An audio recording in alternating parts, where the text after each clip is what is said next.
Ние треба апсолутно да бидеме на страна на нив и да ги поддржиме во овие барања и да добиеме поддршка од буџетот на Република Македонија, бидејќи знаеме дека бројни општини добија грантови за да си ги покријат долговите, но за општина Бутел нема ни грантови, ни претходно, ни сега. Мислам дека малку е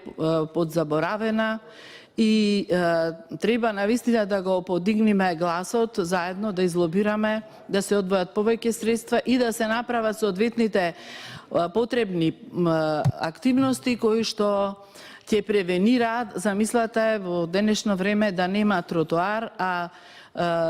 што значи тоа за жителите, што значи тоа и за оние кои се во сообраќајот како возачи, за оние кои што се како пешаци. И не треба многу да се зборува и не треба многу да се образложува. Едноставно, ова е едно од урбаните места во општина Бутел, каде што и во близина има и училишта и градинки, така што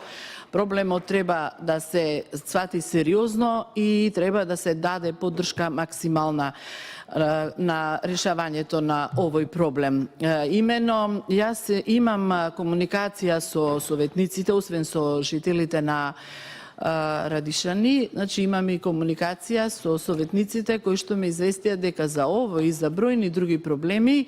се обратиле како прашање на советот, но од страна на градоначалникот, кој што веројатно има други обврски, не е даден одговор и бидејќи тој подолго време не присуствувал на седниците, немаат информација, така што јас кога би имала повеќе информации за тоа, секако дека добро би било да бидеме во комуникација за да знаеме што се случува, докаде е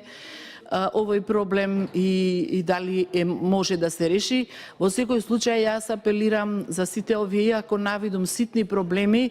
треба да